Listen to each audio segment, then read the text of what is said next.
Bismillahirrahmanirrahim. Assalamualaikum warahmatullahi wabarakatuh. Alhamdulillahirabbil alamin wassalatu wassalamu ala asyrafil anbiya'i wal mursalin sayyidina Muhammadin wa ala alihi wa sahbihi ajma'in. Rabbi shrahli sadri wa yassirli amri wahlul 'uqdatam min lisani yafqahu qawli. Alhamdulillah, bersama saya lagi dengan Muhammad Hamdan Al-Ghazali dalam Tauhid Metafisik. Apa kabar kalian semua? Semoga disehatkan selalu, dilancarkan segala hajat dan urusan oleh Tuhan penguasa bumi, langit, dan di antara keduanya. Karena itu adalah harta yang paling mahal di dunia, supaya kalian bisa bekerja, berkarya, mencari berkah Tuhan penguasa alam semesta. Nah, pada kesempatan yang berbahagia ini kita akan membahas tentang video. Buka video ini, maka Anda akan tahu sangatlah lemah logika kalian dibanding kuasa Tuhan. Nah, tonton video ini sampai selesai supaya Anda mengerti, tidak gagal paham dan tidak menjadi fitnah karena kegagalpahaman Anda. Jadi semua manusia di muka bumi ini memiliki logika, ya. Logika inilah yang disebut dengan ilmiah, yang diuji oleh para peneliti, oleh para filsuf dan para psikologi untuk bagaimana menyaring kebenaran-kebenaran dan bagaimana melakukan strategi, baik itu menjalani kehidupan ataukah menjaga ekonomi Anda, khususnya dalam berkehidupan bersama anak dan istri, ya. Dan logika ini memiliki kemampuan yang sangat hebat di setiap diri manusia, tapi Anda akan tahu betapa lemah logika yang diagungkan ketika Anda akan tahu hal ini. Tentunya di alam semesta ini, ya, ada banyak galaksi, ya, ataukah dari planet-planet yang kita rumpunkan dalam galaksi Bima Sakti. Misalnya Merkurius, Venus, Bumi, Mars, Jupiter, Saturnus, Uranus, Neptunus, dan Pluto, ya. Ini 9 planet dalam galaksi Bima Sakti. Sedangkan galaksi Bima Sakti ini jumlahnya sangat-sangat banyak, ya, dengan miliaran bintang, ya. Dan galaksi Bima Sakti ini dengan kumpulan yang banyak menjadi Andromeda. Dan Andromeda inilah yang berjumlah miliaran-miliaran, yang dimana kita sangatlah kecil di dalam bumi, yang sesuai dengan kehidupan alam, cocok dengan manusia, hewan, dan tumbuhan. Sehingga logika masing-masing orang ini memang benar, ya, ketika dia terbukti secara ilmiah ataukah penelitian memang benar. Tapi ada kendali luar yang luar biasa besar, ya, yang akan mematahkan logika-logika Anda, ya. Mana contohnya? Misalnya Anda seorang pengusaha restoran, ya, yang buka dari jam 8 pagi sampai jam 11 malam misalnya, ya. Anda menyiapkan segala makanan yang ada dengan orang yang sama, dengan cara melayani yang sama, dengan kualitas yang sama. Tapi kenapa setiap hari berbeda-beda jumlah rezeki Anda ataukah jumlah pelanggan Anda yang datang? Nah, itu karena kehendak Tuhan atau kendali luar yang besar, ya. Tuhan yang menggerakkan hati-hati manusia untuk menentukan rezeki Anda melalui orang yang makan ke restoran Anda, ya. Jadi setiap hari orang yang sama, cara yang sama, ilmu yang sama, makanan yang sama Anda jual, tapi berbeda hasilnya. Nah, itu tandanya ada kendali di luar diri Anda, meskipun secara logika Anda benar, ya. Misalnya Anda memiliki usaha pabrik, ya, PT yang misalnya memproduksi garmen. Selama setahun Anda sudah hitung-hitungan untung Anda.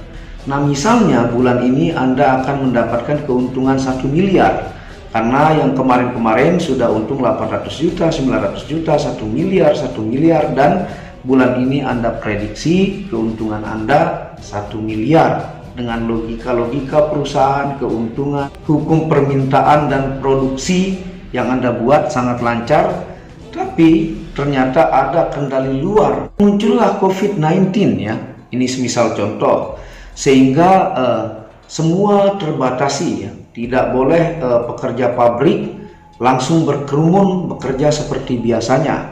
Ataukah untuk proses pengeksporan barang dari garmen Anda sangat terbatas karena COVID ini, sehingga bukannya untung tapi bangkrut. Malah banyak karyawan Anda yang Anda berhentikan karena ketidakmampuan dalam menggaji karyawan-karyawan tersebut.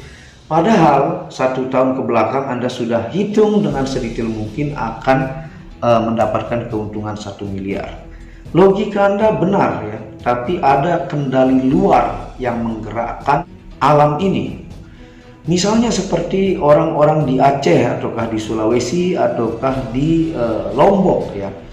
Nah, ketika bencana-bencana itu datang, masing-masing orang itu tetap akan logika mereka masing-masing. Nah, ribuan orang pada saat itu banyak yang menghitung keuntungan mereka. Banyak yang menyiapkan program-program apa yang akan mereka lakukan beserta keluarga ataukah dalam bisnis mereka. Tapi lempeng bumi bergerak ya, sehingga muncullah tsunami, sehingga rencana Anda tidak sesuai dengan apa yang Anda logikakan. Bahkan rumah Anda hanyut, ataukah di Lombok gempa besar sehingga meruntuhkan rumah-rumah, ataukah di Sulawesi. Nah, logika masing-masing orang itu benar, tapi ada gerakan besar luar yang menakjubkan. Memang kadang-kala sesuai dengan prediksi manusia, tapi banyak hal yang manusia tidak mampu untuk pikirkan di luar kendali dirinya. Jadi manusia itu hanya mampu memikirkan apa sebatas logika mereka dan sebatas ilmu pengetahuan yang mereka ketahui tentang ilmiah ataukah logika yang mereka yakini. Kadang juga orang naik motor beserta keluarga ya, rencananya ingin liburan misalnya di Ragunan ya. Nah, dalam rencana tersebut segala sesuatu sudah diperhitungkan, misalnya dari biaya bensin atau biaya makan, tiket ya, untuk segala sesuatunya diperhitungkan. Tapi dalam perjalanan tiba-tiba ada pohon jatuh ya, menimpa mobil di depan kita, ataukah menghalangi jalan kita, ataukah mungkin mobil kita, yang membuat semua logika Anda itu kalah oleh gerakan alam di luar diri Anda. Nah, itulah yang disebut gerak Tuhan ya. Gerak kendali yang tidak Anda prediksi yang digerakkan oleh alam tersebut. Nah, segala sesuatu di alam semesta ini tidak ada yang kebetulan ya. Misalnya orang tiba-tiba naik mobil dan mobilnya ditiban pohon, itu adalah ulah-ulah karma apa yang dilakukan masa lalu. Jadi saya percaya ya, di hukum alam semesta ini ada sistem karma, ataukah bahasa muslimnya takdir baik, takdir jahat, itu adalah hasil dari ulah-ulah kita. Jadi setiap biji zarah pun yang kita lakukan pasti akan dibayar di alam semesta ini. Nah, apalagi menyangkut tentang alam semesta ya. Jadi alam semesta ini sangatlah besar dibanding manusia seperti setitik debu saja ya. Jadi apa yang Anda bisa sombongkan di alam semesta ini? Sekali Tuhan menggerakkan lempeng bumi, maka ribuan, ratusan ribu, bahkan jutaan orang mati dalam seketika. Ketika mengalami fenomena yang sangat menakjubkan atau hampir dalam posisi fenomena sebelum kematian dan Anda selamat, maka Anda akan lupakan apa dunia ini. Maka Anda akan melupakan dunia ini. Anda akan ingat tentang nyawa Anda sendiri, nyawa anak dan istri Anda. Nah, disitulah ketika Anda berjuang puluhan tahun mengumpulkan rezeki, ketika alam bergerak dan memunculkan musibah, di situ kadang-kadang kita sadar bahwa kita ini adalah makhluk lemah yang tidak ada apa-apanya dibanding kuasa Allah Subhanahu wa Ta'ala. Makanya banyak ketika musibah besar terjadi, banyak orang-orang yang setelah selamat dari musibah tersebut langsung memasukkan anak-anaknya ke pondok pesantren ya, dan akhlaknya berubah menjadi jauh lebih mulia. Kadang-kadang Allah perlu menegur ya, melalui menggerakkan semesta ini untuk merubah manusia yang sudah ada dalam kezoliman yang besar. Mungkin di tempat tertentu tersebut ada sebuah kezoliman yang mulai menjadi-jadi, sehingga Tuhan mengingatkan kita karena sayang untuk bagaimana kembali kepada Allah Subhanahu wa Ta'ala. Nah, jadi kendali luar inilah yang disebut gerak Tuhan. Makanya yang disebut dengan rezeki itu Tuhan yang mengatur, itu benar ya. Jadi poin pada kesempatan kali ini, janganlah sombong akan kepintaran Anda, akan kecerdasan Anda. ataukah akan kekayaan Anda, karena kita adalah makhluk yang sangat sekecil debu dibandingkan alam semesta yang Anda lihat tadi di gambarnya, sehingga logika Anda itu sendiri bisa hancur oleh kendali luar yang begitu menakjubkan, tidak sesuai dengan apa yang Anda pikirkan. Sama seperti saya dulu berpikir ketika saya kerja di restoran, menjadi manajer restoran. Saya menghitung gaji saya ya, dan seberapa saya dapat nabung.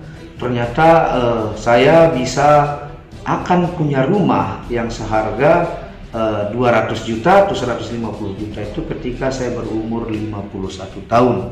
Itu logika yang terus saya hitung setiap gajian, karena saya sudah bisa tebak seberapa gaji saya bulan depan ya. Sehingga kadang-kadang dari logika itu membuat kita pesimis karena terlalu membaca masa depan. Nah, dari pengalaman saya pribadi yang saya jalani, hidup itu tidak masuk logika ya. Ketika saya menjadi manajer di sebuah restoran, saya akan tahu saya akan punya rumah di umur 51 tahun. Ketika saya pulang bekerja, saya tiba-tiba diarahkan hati saya untuk melewati suatu tempat, dan di situ saya mulai kenal dengan namanya batu akik giok ya, yang mulai saya jual sambilan kerja ya. Dan di saat itu saya mendapatkan penghasilan lebih dibandingkan hasil kerja saya, dan saya meneruskan usaha tersebut dan terus berlanjut hingga akhirnya pada detik ini. Jadi Tuhan menggerakkan hati kita, kendali alam di luar, sehingga nanti itu akan tidak sesuai dengan prediksi hitung-hitungan seperti yang saya bilang tadi, saya akan punya rumah di umur 51 tahun. Nah, mungkin itu terjadi kepada Anda dan Anda bingung menteorikannya. Yang disebutkan oleh orang-orang Jawa, kita adalah wayangnya ya. Tuhan adalah pengendali si wayang-wayang beserta alam-alam, sehingga akan menunjukkan bagaimana jalan hidup kita ke depan yang tidak bisa diprediksi. Mungkin Anda mengambil jurusan di kampus Anda misalnya biologi dan Anda cum laude, tapi ternyata akhirnya Anda kerja di travel ya. Atau mungkin Anda mengambil jurusan elektronika tapi pada akhirnya Anda bekerja di pariwisata. Banyak yang tidak sesuai dengan jurusan mereka, karena sebenarnya alam inilah yang bergerak mengarahkan kita, yang merupakan rahasia dari Tuhan Allah Subhanahu wa taala. Dan untuk ikut andil dalam kendali luar yang begitu besar ini, maka Anda harus menanam hal-hal baik, hal-hal mulia ke diri Anda, ke sekitaran Anda, ke keluarga Anda, supaya hal-hal baik tersebut kembali kepada Anda menjadi kemuliaan-kemuliaan dan menyelamatkan Anda baik dari bencana, musibah, ataukah kesulitan-kesulitan yang akan menghampiri kita. Nah, jadi cara untuk ikut andil dalam kendali luar itu adalah menanam karma-karma baik. Sehingga apa yang Anda tanam itulah yang akan Anda tuai. Sehingga ketika Anda menyakiti orang lain, sebenarnya Anda menyakiti diri Anda. Anda menzolimi orang lain, sebenarnya itu Anda menzolimi diri Anda. Semua akan kembali seperti apa yang Anda lakukan. Nah, seperti itu penjelasan pada kesempatan kali ini. Mudah-mudahan Anda paham dari video singkat ini. Nah, apabila ada salah kata itu murni dari kebodohan saya sendiri, apabila ada benarnya itu datangnya dari Allah, karena saya juga manusia biasa yang penuh dengan kebodohan. Dan Anda bisa dukung channel ini untuk mengembangkan dan mengklik tombol merah subscribe gratis dan lonceng notifikasi gratis, tidak ada ruginya. Dan Anda bisa kunjungi second channel saya, yaitu Tauhid Metafisik, yang banyak membahas tentang ilmu mustika, pusaka, dan sejarahnya. Channel ketiga itu Maniak Akik, yang membahas lengkap gemestone secara internasional, gemologi, kandungan mineral, aura zodiak, dan metafisika modern. Dan channel keempat itu Maniak Bacan, yang khusus membahas tentang batu keindahan, batu bacan dengan kualitas-kualitas bagus dengan harga bersahabat. Wabillahi taufiq wal hidayah. Wassalamualaikum warahmatullahi wabarakatuh. Tauhid Metafisik Produk menjual baju-baju sufi sebagai pengingat kemurnian batin diri dan batin orang lain yang melihatnya, menyebarkan virus-virus cinta ketika memakainya dimanapun berada. Tersedia semua jenis ukuran, baik laki-laki dan perempuan, ukuran panjang dan pendek. Harga promo murah dengan kualitas cotton dan sablon terbaik. Kontak admin WhatsApp 0858 1688 0424. Inilah review baju sufinya. Baju sufi yang pertama, logo Tauhid Metafisik, lambang Tauhid. Yang di belakang yang ada hanya satu.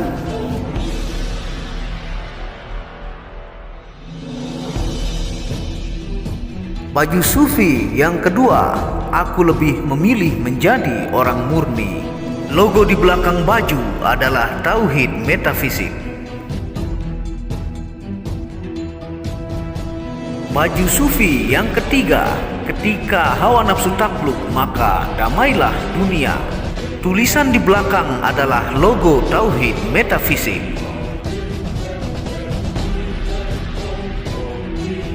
Baju sufi yang keempat, aku patah hati pada fananya dunia. Tulisan di belakang baju adalah logo Tauhid Metafisik. Baju sufi yang kelima, suara nuranimu bersih dan murni. Tulisan di belakang baju adalah logo Tauhid Metafisik. Baju sufi yang keenam, ego diri adalah dinding pembatas antara diri dengan Tuhan. Tulisan di belakang baju adalah logo Tauhid Metafisik. Segera pesan baju-baju sufi, stok terbatas. Terima kasih.